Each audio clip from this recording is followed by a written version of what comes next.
Welcome to West Virginia Beer Roads, a podcast all about beer from a West Virginia perspective. I'm Erin McCoy, here with my podcast partner, Charles Bockway. Hello, all you lovers of beer from small and independent breweries. Erin and I are here at the Short Story Tap Room in downtown Charleston. It's a tap room that Erin, along with our friends, enjoy visiting, often for Friday happy hours. It's a fun place with some good beer, isn't it? Absolutely. And, we're sitting here in their kind of back room that's a little bit off, kind of behind the bar area, or past the bar, I should say. And it's nice and cozy. I'm happy to be back. Yeah, so if you hear a little background noise, it knows it's live and people are enjoying that good short story beer. Well, today we're bringing you a roundtable session on West Virginia Beer Roads. And on the roundtable session, that's where Erin and I and a guest commentator discuss just about anything beer related. So, Erin, you have our guest commentator to introduce. Absolutely. We have Brad Deal, lover of craft, at West Virginia included, and a marathon runner, and sometimes a smartass. I'm offended that you said sometimes. Okay. More than sometimes, but we still love him. Brad, welcome to West Virginia Beer Roads. Thank you. Great to be here. I'm always down for talking about craft beer. Well, but before we get into the meat of the discussion today, I want to introduce and welcome our host for this recording session. Here with us is Heather Duncan, who's the manager of Short Story Brewing's Charleston Tap Room. Heather, welcome to West Virginia Beer Road.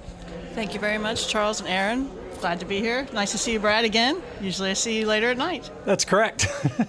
So, Heather, first thing I want to ask you is how long you've been the general manager here at the tap room. I know you've worked here pretty much since it opened, but you've been manager now for how long? That's correct, Charles. I've been manager for over a year here. I've worked here since 3 weeks before it opened. Helped finish the bar, stain, put chairs together, all of the good stuff you do when you're opening a tap room.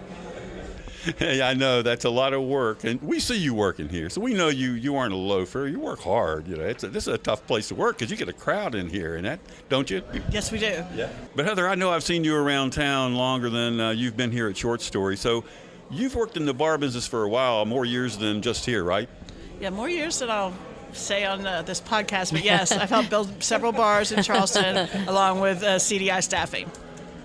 And for our listeners who've not yet been to Short Story Brewing, tell us some of the highlights of this place that you think makes it so popular. So one of the items at Short Story Brewery that I always like to tell people, it's cozy, it's friendly. Our beer is rated one of the best in West Virginia. We're known for our IPAs. We have delicious food here, the Lefty's Pizza, and we have live local music every Friday night.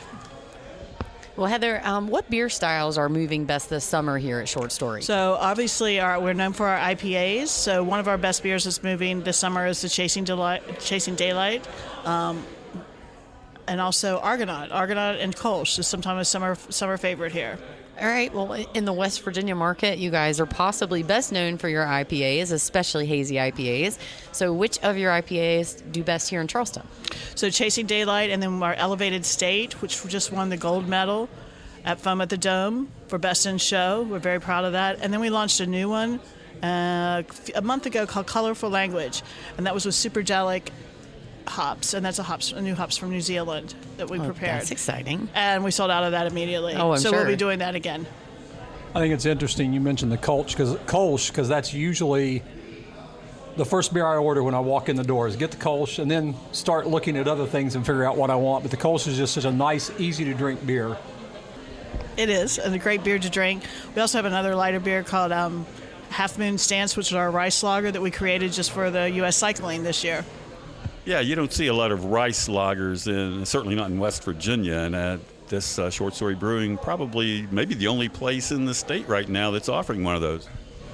That's great. I think our brewer, between Michael and Cody, our brewers are just hitting the nail on the head every time they're brewing a new batch of.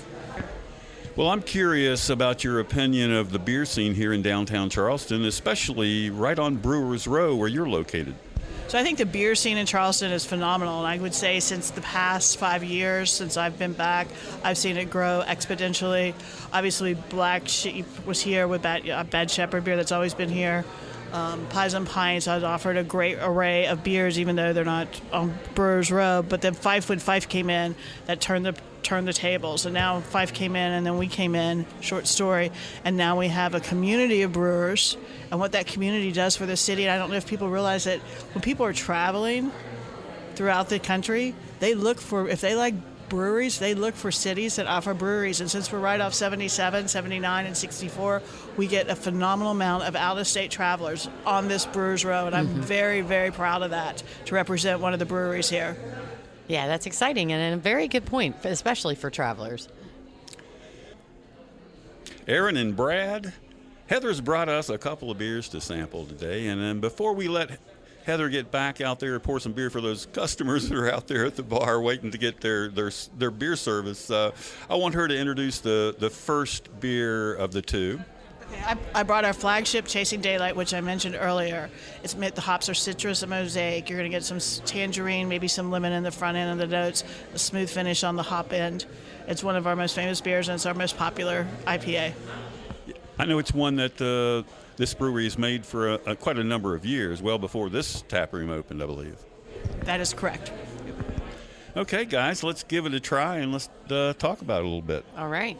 I'm sorry, I went ahead and gave it a try, so I want to jump the gun you get to here. start the discussion. Yeah, Citra Mosaic, I mean, that is probably almost a no-brainer hop combination today in hazy IPAs. It's probably the one that really made hazies extremely popular, probably, not just this beer, but how'd they do on this one, you think? I think it's really nice. This is a very hop-forward beer, and I know when IPAs first started coming out, I was not a fan because mostly it was just how bitter can you make it. This is very hop-forward. The hops smack you in the face, but in a good way. I get a lot of I got a lot of grapefruit in it. I get a finish there's kind of a heavier finish, so it lingers around with you. It doesn't just disappear. It's a very nice beer. I'd say it's got a bit of an earthy, finish, like you said. I definitely get kind of that earthy, that lemongrass at the end, but also grapefruit, like you said. It is very easy to drink. What's the ABV on this beer? It's 6%. That's a nice lighter ABV. Yeah, it is. Comes across very well, finished very well. Drinks like an IPA or a hazy IPA show. Very hazy, yes. So, Heather, thank you so much for stopping in today and introducing us to this beer. And we're going to get to the second tasting a little later in the podcast. But appreciate you coming in, and we love your brewery here. Thank you very much. Let me know if you need another round. Oh, we sure will. Okay. Thanks, Heather. I think it's fascinating. She was talking about the out-of-state travelers. I was just in Chattanooga with my oldest daughter for a collegiate honors choir concert, and one of the things I was looking for while I was there were breweries to go to. Of course. So that's always one of my to-do things when I travel into cities, and I was able to hit 3 different Chattanooga breweries. So I think it's great that they have so many out-of-state customers that come in here. That's fantastic. That is. Yeah, I think that's a signature of breweries most places. People seek them out. I mean, when they're traveling, people like to seek out breweries, and whether it's Charleston or anywhere, and it's good to see that's happening here. Yes, and I think if you're a craft beer lover in general, that's kind of what you do. You're like, oh, what city are we going to? First thing you do, what breweries are around me? How can I get to them? I mean, I know that I definitely look whenever I travel. I'm very curious and, try to make a point to at least be able to visit a few of them if I can. Right. Now, I do the same thing. And then love in towns that I go to regularly, like maybe a St. Petersburg in Florida or something.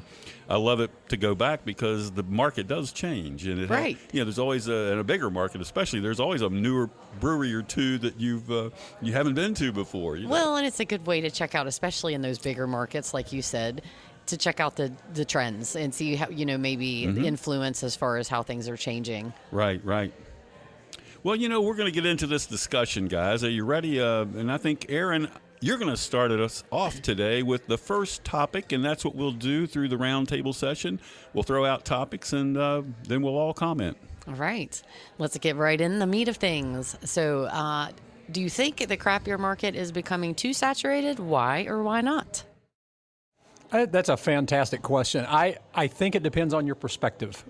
If you're talking about regional breweries, if we're talking about, I'm thinking breweries like Great Lakes, for example, larger regional breweries, there's only so much shelf space at Kroger.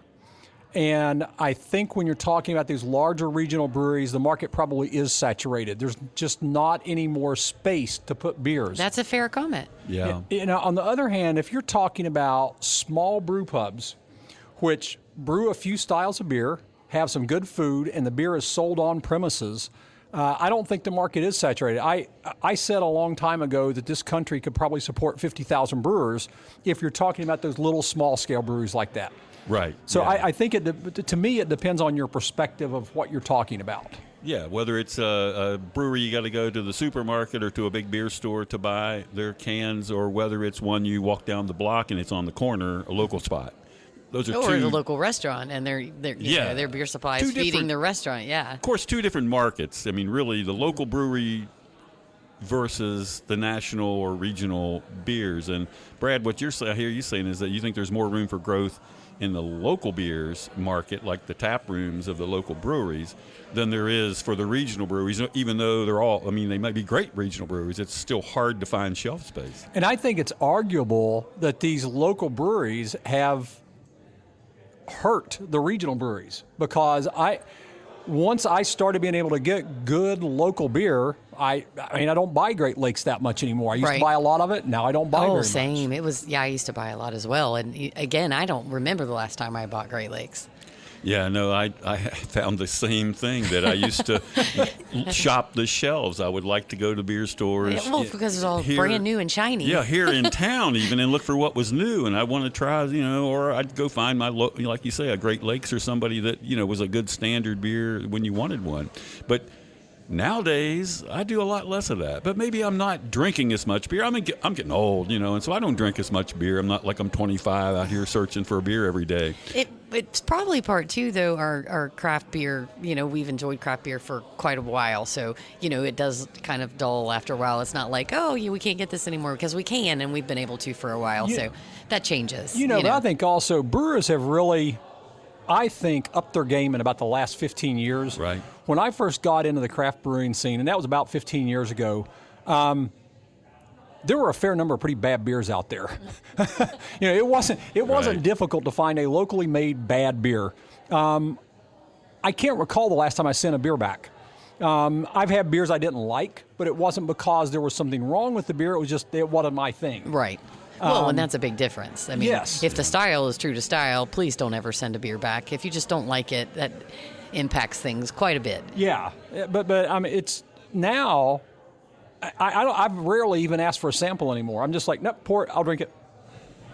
Yeah, I think that really has changed me too. That I guess I know beers well enough these days that I kind of know, well, when I hear a style or something, I'll want to try it. And I do like to try styles I'm not crazy about, just to see how well it's made. And I'm talking here especially about local small breweries, our local West Virginia beers, because I want to see who's really doing the job out there. And I think, Brad, to your point earlier, that it was that you aren't getting a bad beer anymore much. I mean, you don't get too many that way, because it used to be, even some of our small brewers in West Virginia, I couldn't drink some of their beers, and I just knew, but nowadays, not that they're all A+ grade, but they are a lot consistently better at making beers than they were 10 years ago. Mm-hmm. Yeah, there's no question about that. I think the quality of beer from local craft brewers has improved significantly, and it's even when I'm traveling, I just rarely get a beer this is not a well-made beer. Right.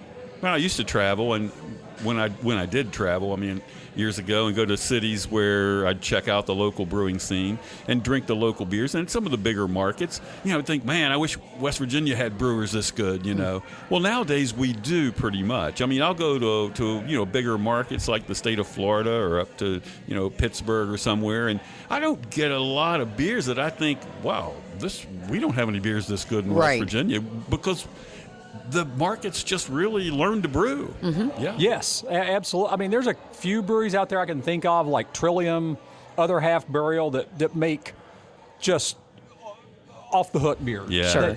But yeah. other than that, I was like I said, I was in Chattanooga this past week, and I went to 3 different breweries, and I tasted some pretty good beer there, but I didn't taste anything that knocked my socks off any more than what I can get here in Charleston, West Virginia. Who would have thought we'd ever be able to actually say that on a beer podcast? Yeah. But here we are. But I think the national market does show that there's a saturation point that's pretty much we're close to reaching if we haven't. It's because, some of the brewers that aren't competitive, whether it just be bad business decisions or they just don't brew good beer, they're not competitive. I mean, some of those are going out of business, and yet we're also seeing people continue to open these small neighborhood breweries that, Aaron, you were saying that's the kind that people, are wanting to see more of. I think so, yes.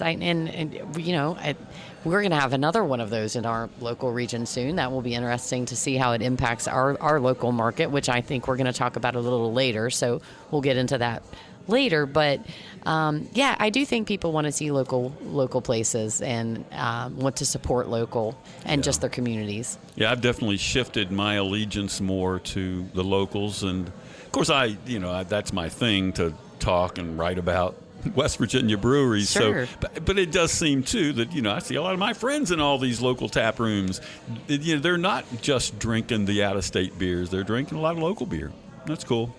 So I think there is still room to grow here in West Virginia, Aaron. To answer your question, is the market saturated? Well, kind of saturated overall with out-of-state beers, but still there's room in our local market, most places in most cities of this state, to have more local beer. I would agree. I feel like, West Virginia definitely was a bit behind the times as far as time in terms of getting up to market trends with the rest of the nation and in terms of craft beer, but I'm enjoying its progress as we go. All right, let's move on. Next topic, Brad, I'm going to throw it over to you. What's your discussion? I'm going to try to make it a discussion instead of a complaint. But so what I'm going to start with is craft beer festivals. And I specifically went to the Wheel Wash Craft Beer Festival at Regatta. I paid $50 for an early entry ticket. They called it VIP, but it was just early entry. There were a total of 3 beer trailers there. 2 of them had no way to keep the beer cold in July. It would be hard not to complain about that. I ultimately, it was the most, you know what? I paid $228 for a beer one time, a Sam Adams Utopias. I paid more per ounce for the beer at this festival because I paid $50 to get in. I drank 3 sampler glasses and came here to Short Story. Because at least I could go get a good beer there. What makes a festival a good festival then, in your opinion? So I think there is a number of things. I think you have to involve the local breweries. I reached out to every brewery here in Charleston, and all of them said that the organizers from Wheel Wash did not reach out and contact them. I got that from every single brewery here in Charleston. Mm-hmm. So that was a problem. I don't know that they involved the distributors. There was one distributor there, but that was it. I don't think that the people who are organizing it are craft beer people. And it reminds me as a runner, I've run a few races that were organized by people who don't run races. And it's really, really obvious, really, really fast that, the people who organize this don't run races. That's fair. And so that was it. I also think that you need to find some kind of hook or angle. Like in Wheeling, they're connected to a charity, and they raise tens of thousands of dollars for local charities. I'm more likely to spend my money if I think that it's going to help local charities. Sure. I didn't see them get local businesses involved. There were just so many things that didn't happen. But I think you need all of that. You need really people from the craft beer community. You need local brewers. You need distributors. You need the business community. And you need all of them involved. And the planning for it, and I did planning for decades in the military, the planning for it needs to start about a year in advance. And it had all the hallmarks of something being thrown together at the last minute. Mm-hmm. All right, so that was obviously one bad experience that you had. But, back to Charles's question as a whole, what about all around other festivals that you've gone to? Could you find similar flaws in those, or were they okay? What was your thought? No, yeah, I've had fairly good experiences at most beer festivals, and that includes some of them that really weren't beer festivals. They had, as part of, what was it? What they have up in St. Albans when they have their festival in the summer? The Yak Fest. Yak Fest. Mm-hmm. So they had a bit of a beer festival along with Yak Fest. Mm-hmm. And it wasn't a beer festival, but they had a fairly good variety beer. They had a lot of other things going on, so you could do a lot of other stuff. Wait, was it cold though? Was it? The beer was cold. Okay, good. All right, check. So check mark on that. Foam at the Dome was sort of the signature premier event in this region, in Charleston. At any rate, I thought it went very well this year. It was hot, but I mean, what are you going to do? This summer's been hot. Yeah, it's going to be hot in the summer. I think Rails and Ales has always been a terrific event. So I think, and I've gone to the Chili Fest up in Clendenin, and they've had a good festival. And again, it's not a beer festival per se, but they'll have 5 or 6 trailers. Right. So they maybe have 20 or 30 different beers you can try, but there's a lot of other things going on with it. Sure. Well, I think one of the things that's remarkable at how beer festivals have really encouraged all these other little festivals, whether they're a Yak Fest or they're a Food Fest. Yeah, Food Fest. Sure. But now they're all having beer tents. Or beer booths and beer trucks and trailers and not just 1 or 2 beers, but they're having more like a little mini beer festival within their festival. And that's really fun to see that the beer festival, and I think really the larger beer festivals because of the craft beer industry, because it used to be you just had 2 or 3 major breweries and that's all you had. Now you've got all these little breweries that love to, show off their beer. Absolutely. And so that's now spreading to all kinds of festivals and communities around the state. Yeah, and I think it's a great opportunity for local brewers to introduce their product to people who might not normally come downtown for a short story brew or a Bad Shepherd brew or a Fife Street brew. That's true. And so they are there, and somebody walking, I think I'll try that. I haven't tried them yet. I think it's a great way for local brewers to introduce their product to a new audience. Not so much at Foam at the Dome or Rails and Ales. Right. Because those are all mostly craft beer people anyway. Yes. But at places like Yak Fest and the Chili Fest, that's a great opportunity for local brewers to introduce their product to a new audience. Yeah, and I think if you're a person that is involved with a local non-beer festival and you'd like to include beer, I think some of the things you pointed out earlier that you should do at a beer festival, like talk to the local brewers first, do certain things, to get local involvement before you just decide and maybe call up your friendly beer distributor and just get Budweiser, because that's not what people want to see these days. I think they did have Budweiser at Wheel Wash, but maybe I'm wrong. well, they probably did. I just mean any festival might have Budweiser, but if that's all you have, you're missing it. You're missing the boat. Sure thing. Yeah. It was, and again, I think you've got to involve people who are part of the craft beer community and understand what craft beer people are looking for. Again, just like, in going to races, I don't know how many phone calls I get and messages I get from people who are wanting to put on a 5K, and I'm the first person they think of, and they start asking me for what the runners look for. Right. Yeah. Well, I know runners like to drink beer. Well, that's why I don't do ultra marathons, because I like to crack my first beer before noon. That's fair. And the ultras, you're going all day long. All right. Well, Brad, what's a beer style that you're totally over, and what's one that you'll never get tired of? Oh my goodness, beer style I'm over. Sours.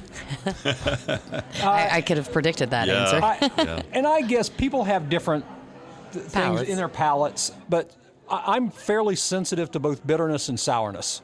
And an awful lot of sour beers out there, they don't even taste like beer. It's like, why don't you just give me drops of like whatever chemical it is that makes something sour and dump it straight in my mouth, and okay, now that's what I'm drinking. And give me some water to chase it. And that's what it feels like I'm drinking. Yeah. Okay. Brad does not like sours. Carbonated water. That's not really true, like Sea Quench.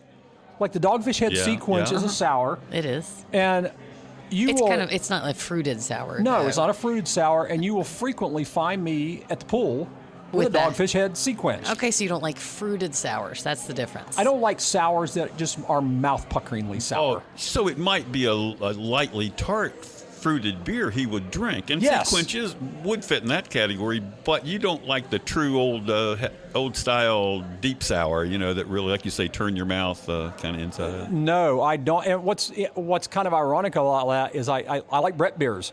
Oh, I do too. Horsey Blanky. Well, I'll but take plenty of that. Those flavors are not sour No. flavors. There Right. are other kinds of flavors that get into these critter beers. Yeah. Yeah. Okay. Well, so you don't like sours. What's a style that you'll never get tired of? Porter. Hand me quick. a porter and I'll drink it. No kidding.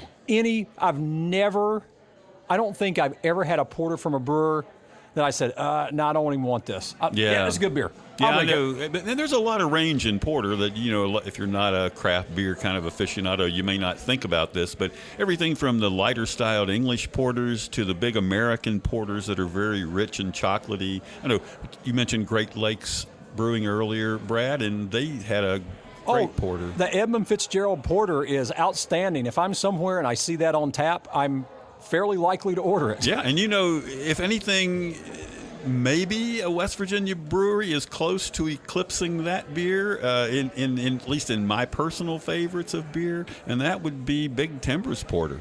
I would much rather argue with a person than agree with them. It's part of my lawyer training.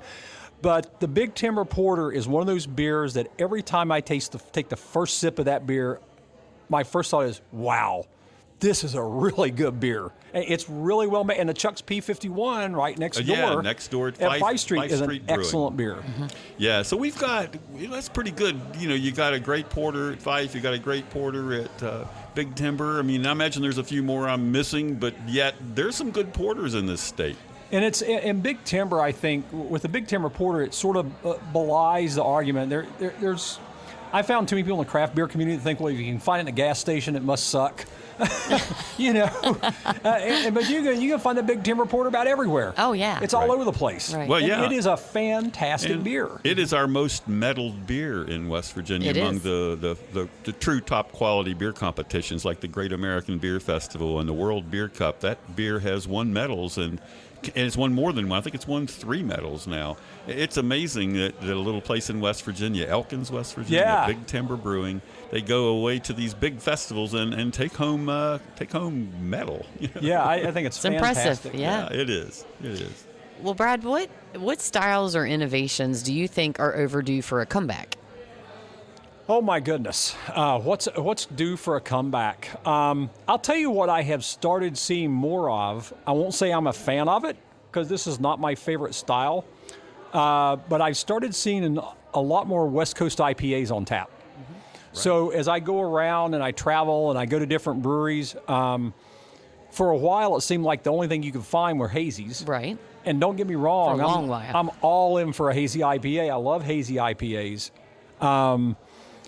But I seem to see more West Coast IPAs on tap now, and brewers are coming back to that and starting to make, the straight up traditional West Coast IPAs. Well, and right here where we are today, there's a very good West Coast IPA, right? Yes, Aaron? it's called Coastal Clarity. Yeah, and, Coastal Clarity. And I personally enjoy it very much, and it is a style that I agree with you. I think it's coming back and coming around.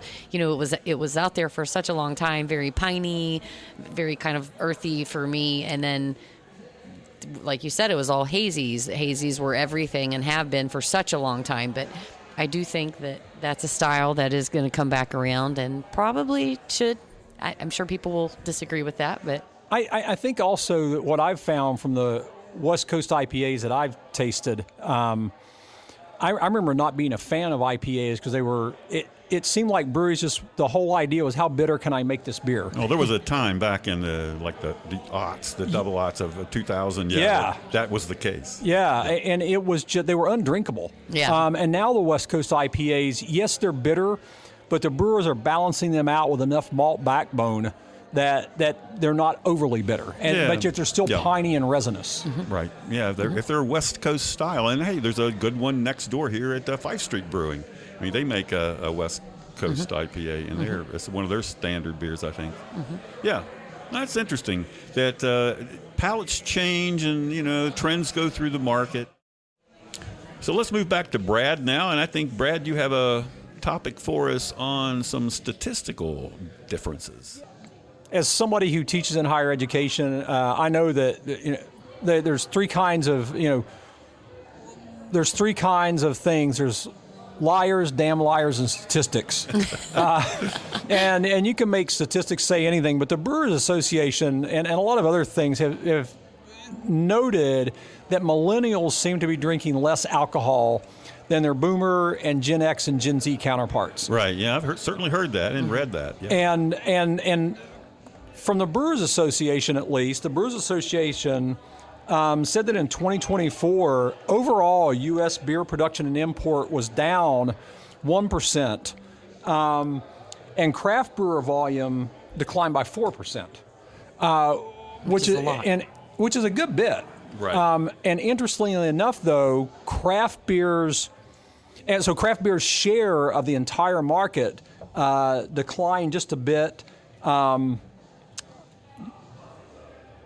the retail sales of craft beer actually increased by 3%. So volume decreased, but the retail sales amount increased. Yeah, it still means that people are paying a good price for a craft beer and don't mind paying a nice price to get a better beer. Yeah, I think so. I think it's a highlight on quality that we've talked about before, that people are willing to pay for the quality. But it's a question of whether or not people are drinking less, and it kind of goes back into the earlier question of, is the market saturated? If people are now starting to drink a lot more fizzy seltzers and things like that rather than craft beer. Yeah, and they definitely are. I mean, there's new categories that didn't even exist 10 years ago, like what some people call tea beers, which are THC beers that are, that are not alcohol beers because they can't have alcohol in them, but they have THC in them that also gets people high. So now I can't imagine how that would feel to drink a beer and you get high instead of drunk. But whatever. I just mean that's becoming a true competition in most states. And even in West Virginia, there's categories of those new beers type, well, I call them beer. They're not really technically beer because you don't have alcohol, but you know what I mean. Yeah. And I think part of it is every generation thinks their parents were idiots.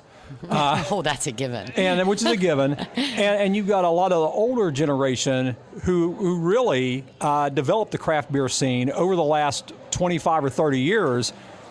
Well, now their kids are coming up. Yeah. Mm-hmm. And they're saying, I'm not going to drink the same thing my dad's drinking or my mom's drinking. So I wonder how much of that is millennials are going to move away from the craft beer scene. Yeah. Because that's what their parents drink. Well, Aaron, you have millennials in your household. Used to be in the household, but I mean, they're from your. But yes, your children. Yeah. And Brad's are yours younger than millennials? Yeah, 19 and 15. Yeah. So I'm not sure what that counts. Yeah, they're not drinking. Well, they're probably not drinking. Yeah, but they're certainly old enough, Aaron. Yes. What's their opinion, sort of, on beer? How do they take beer? Well, interestingly enough, because I am such a craft beer connoisseur. My two sons and I have a stepdaughter, they're all within their early 20s, and my oldest son is not a craft beer fan at all. He likes wine. My youngest son is a beer drinker. He's working his way into being a more regular craft beer drinker, but let's face it, craft beer's expensive. Yes, and when you're in your early 20s, it's a lot more economical to buy maybe not a craft beer all of the time. So he's working his way in that direction. And then my stepdaughter is not much of a drinker at all, but also would be classified as a wine connoisseur. So they have very varied tastes. Yeah, that's interesting, though. And that's what's happening, is that these younger drinkers, like those millennials we're talking about, are more diverse in their drinking. They might drink a little beer, but they're just not solely beer drinkers. No, and I think they tend to maybe sip on a beer, but they'll definitely either do some shots or do some other things. Yeah, like other kinds of products. And that's Yes. why we're seeing beer competitive, like with spirits. Spirits are increasing their market share, where, beer is declining a little bit. It's not dropping a whole lot, but it has been down the last year or so. Yeah. Yeah, and I think you just see the shift in the generation and what their tastes are, and I think that's a good point, Charles, where you said they're drinking more things. They're not just drinking wine, or they're not just drinking beer, or they're not just drinking variety cocktails. is key. They're drinking a lot of different things. Yeah. Well, that's what's happening. Well, Brad, what do you think local breweries could improve upon, whether it's service, pricing, branding, etc.? Marketing. I can second before that answer. I will say that emphatically, marketing, and I'm going to give you an example. Okay. So, in all, possibly the best West Virginia brew beer I ever had was the Beer de Jouet I love that. at Bad Shepherd. Uh-huh. And he aged that for 18 months in wine barrels. Yep. And that was Wine barrels. and red wine barrels. Yeah. And that was one of those beers that I took my first sip of that and I went, oh my God. Right? I mean, that doesn't happen to me often. I've been drinking craft beer for too long. I took the first sip of that beer and I was like, this is awesome. This is a fantastic beer. I had to pry the information out of Ross. And Ross is the brewer down And there. Ross is the brewer there at Bad Shepherd. I had to pry the information out of him. This has been aged for however long in red wine barrels.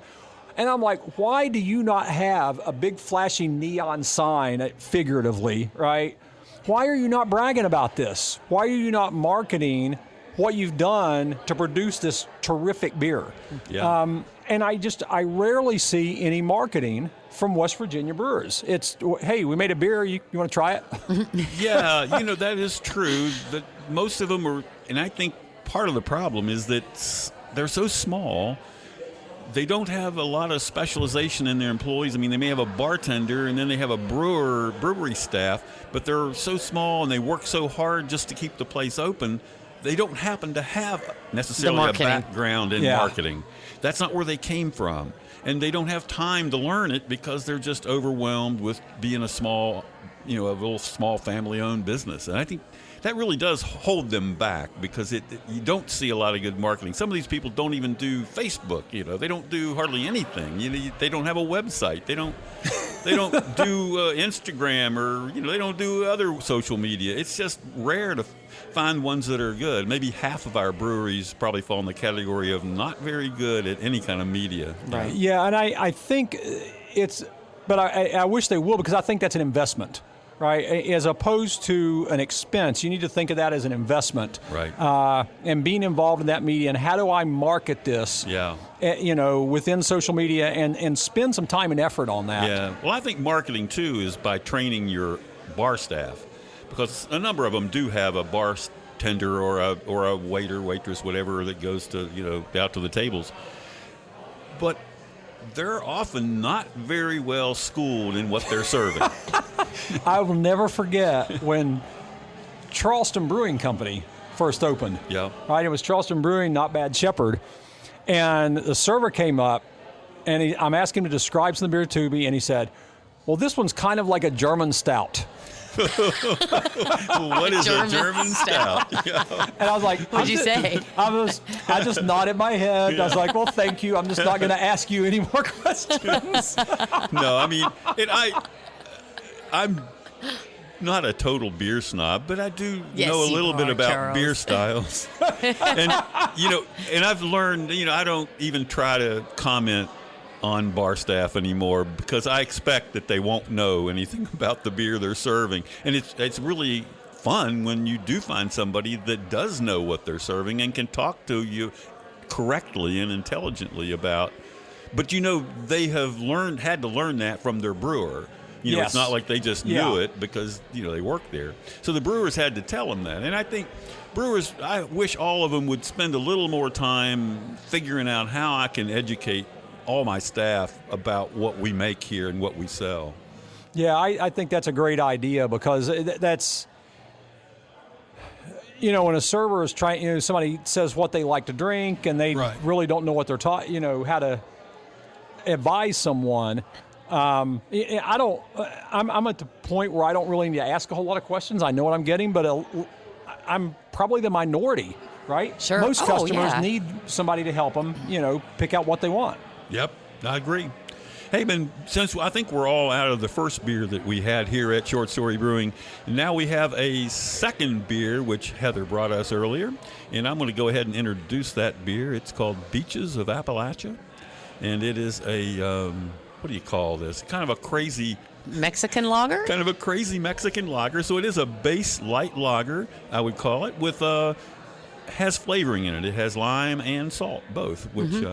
And Dickinson salt, actually, When I hear local Beaches salt. of Appalachia, I think back to high school where we used to go down the Coal River and hang out. We referred to it as Coal River, and we'd take beer, drinking you when we were go. underage, called it Coal River Beach. So let's all try this Beaches of Appalachia and give some comments back on this Mexican lager, a flavored Mexican lager, I should say. Certainly a perfect summer beer.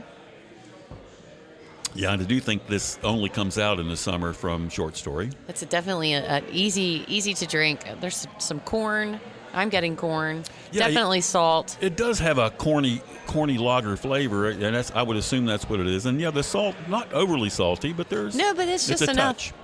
And I don't know if you guys heard that, but it is Dickinson salt that they brew this with. Okay, so a local salt goes into Yeah. this beer, which, I'm not sure I could tell the difference between Dickinson salt and Morton salt, but hey.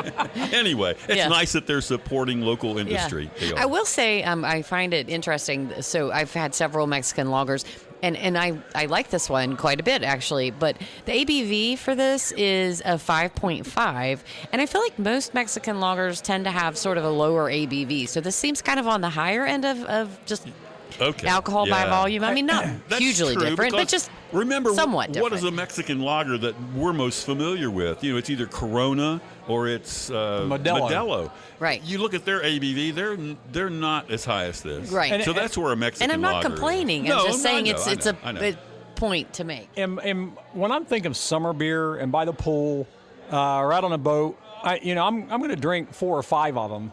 Yeah. And so I'm usually looking for a beer that's about 4.5%. Right. Right. That's That'd be kind of the nice. range I'm looking for, is so I can have 4 or 5 and Yeah. not drown in the pool. But Brad, there aren't a lot of beers out here, not even in the lager category, that are 4.5% or less. I mean, Right. that's a No. light, unless you're drinking a light beer. Yes, that's you know. correct. Or an IPA session, like a session is going Well, to be they're like not a, even. Yeah. Well, a all lot of just them will that be low. lower ABV. Like Founders is like 4%. I think.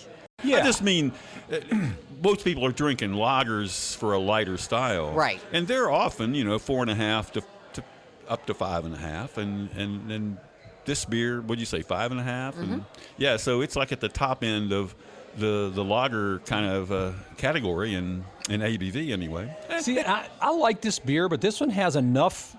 This one has enough flavor in it. Well, they've added flavor. It's not that I dislike the beer. It's just this is not what I would take to the pool or out on a boat. It's got a little too much flavor for that. Yeah, and I think that's true. If people who remember the old Corona, you squeeze the lime in the Corona and all that. Yeah. But remember, Corona never put lime in their beer.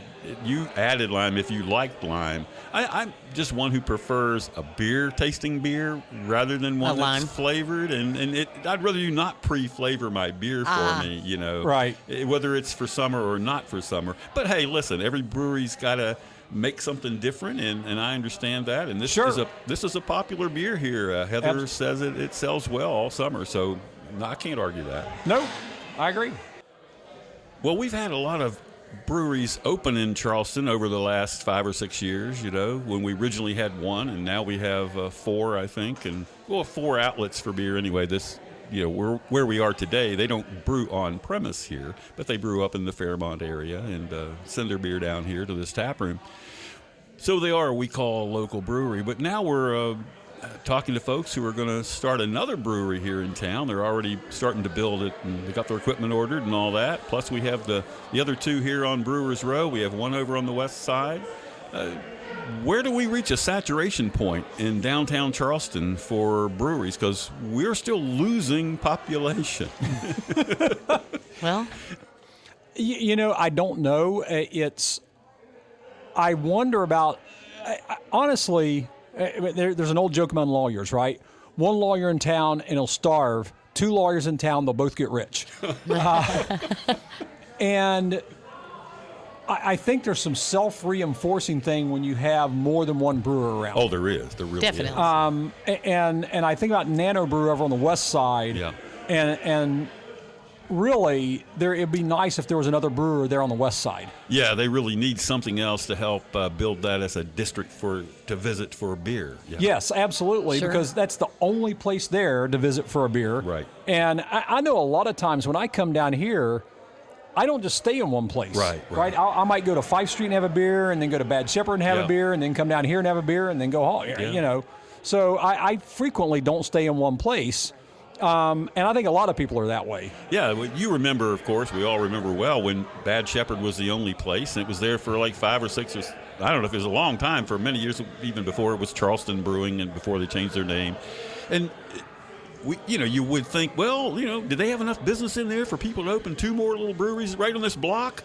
You would have thought, well, maybe not, because there wasn't that many people in that place. Now there's 3 breweries in a row here, and they're all busy.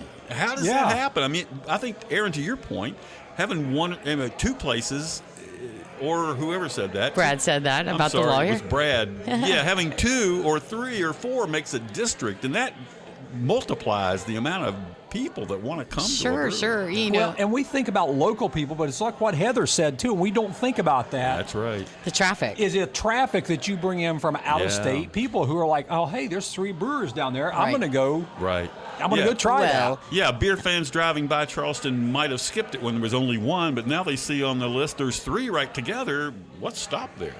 Did you have something to add there? Oh, yes. Earlier Heather was talking about the traffic that comes through to Short Story, and that we wouldn't believe the travelers. And Right. that's one benefit of West Virginia. We really have such a major interstate intersection, really in all directions. Yeah. So that Yeah. has to help, for those that aren't local. Yeah, it is something we don't think of. I just was talking about, our population's still declining, and I worry about how many breweries we can support, in one part. Because I also hear just that people say, whether it be the west side or this downtown section, so many people that live in our region, they may work in this downtown. They don't want to come here in the evenings, or they just don't think they want to go downtown. There's an element of people that want to go back to St. Albans or Dunbar or South Charleston, and they do not want to come back to downtown. And I think kind of always concerned me that we didn't even have more breweries spread out into those communities where people live, the suburban areas. Oh, absolutely. We need a brewery in South Charleston. Yeah, so many towns that I go to, their breweries are spread out more. Ours tend to be, there's going to be, at least when the new one opens here, we'll have a cluster of 4 within a couple blocks. Right. Then, if you live 10 miles down into the suburbs, are you going to come downtown just because there's 4 breweries? I don't know. I just don't know if that'll attract more people. That's a good question. But it may get people to stick around, like after work, and have a beer. Yeah. Because I used to live in Scott Depot, and I never. How far is that from here? What, 25 miles? Something like that. Okay. 25 miles. I never came back in here once I got there. Right. Once you were home, that's Right. it. You're done. Exactly. But I would stay here and have a beer before I went home. Okay. Sure. And if you've got more places to do that, you're more likely to say, well, I'm going to go over to here and have a beer and then go home.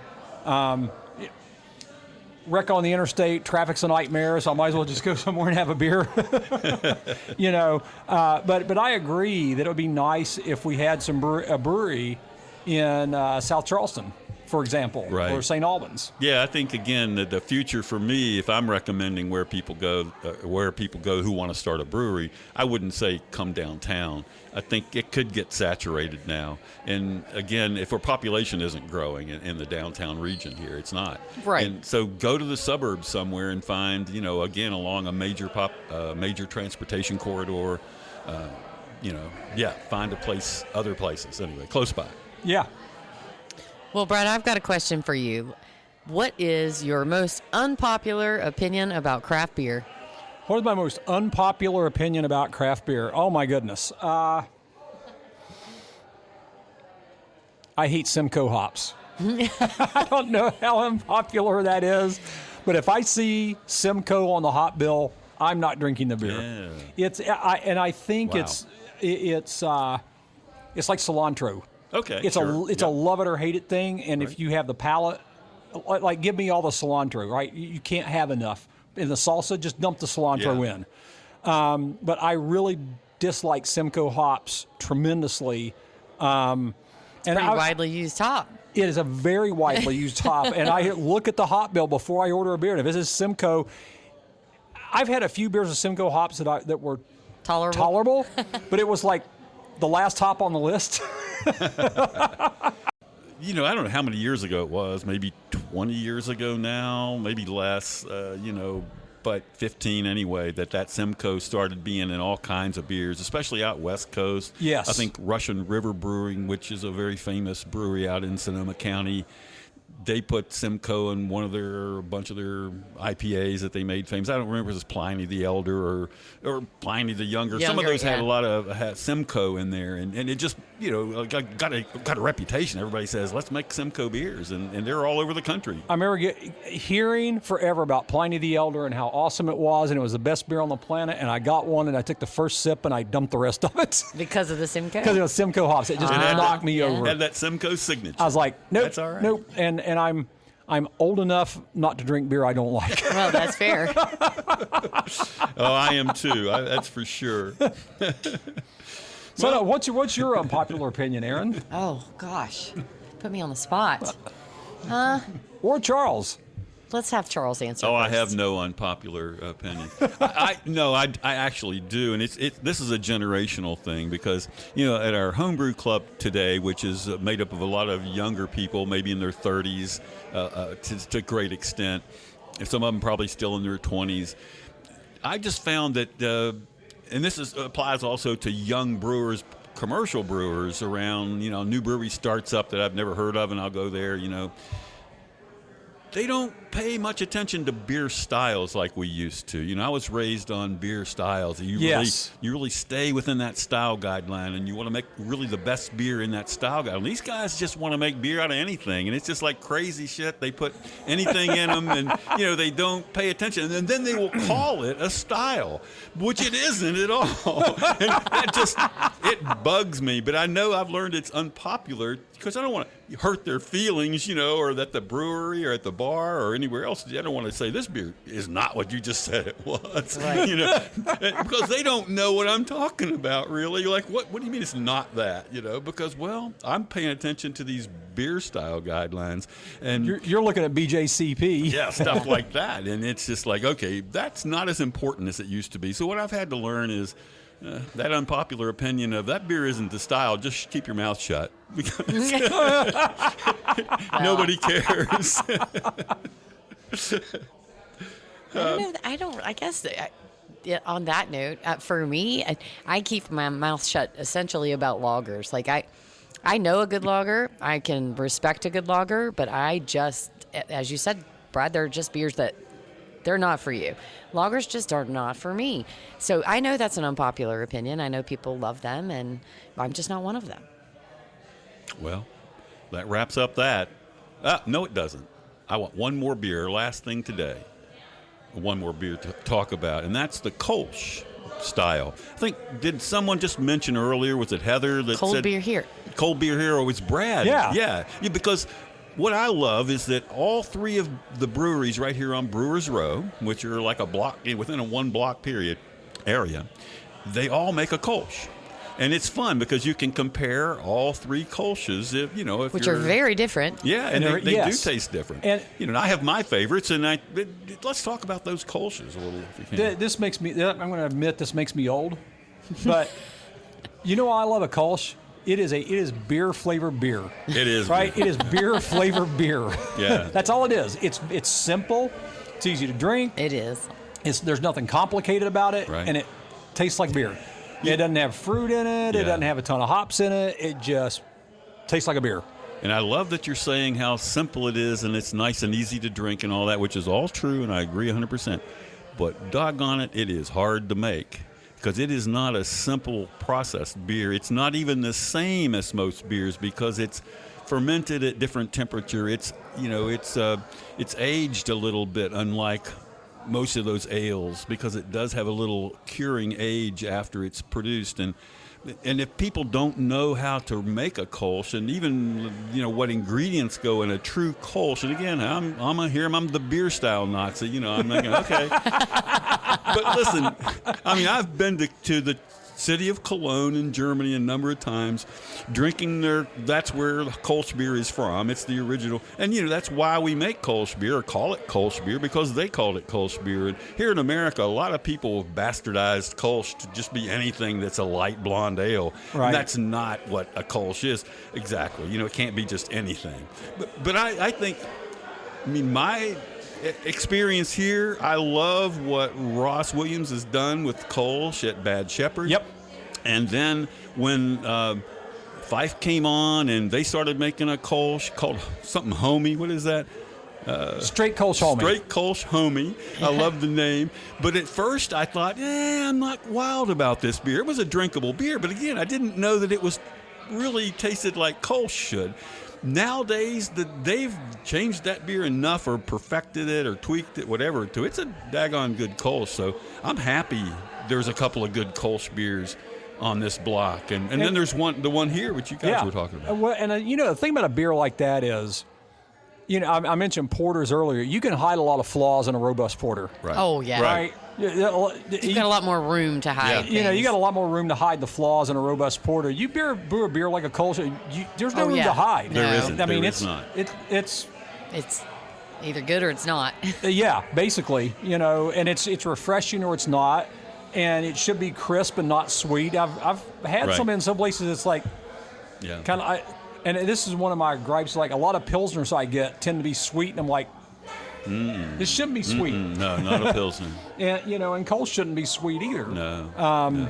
But I think all three of the breweries here make a pretty good beer. Well, that's good to hear. So, folks, you're listening and you live outside of Charleston, get down to Charleston, West Virginia, downtown, get Brewers Row, and you got 3 Kolsch breweries on the same block. That's nice. Yeah. Yeah.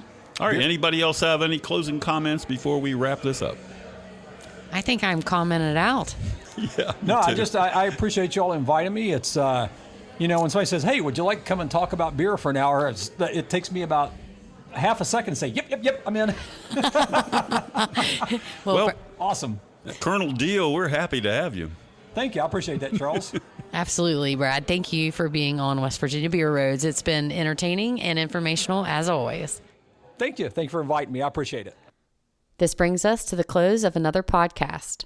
Remember, you can subscribe on Apple, Spotify, or your favorite podcast host. Thank you for listening to West Virginia Beer Roads.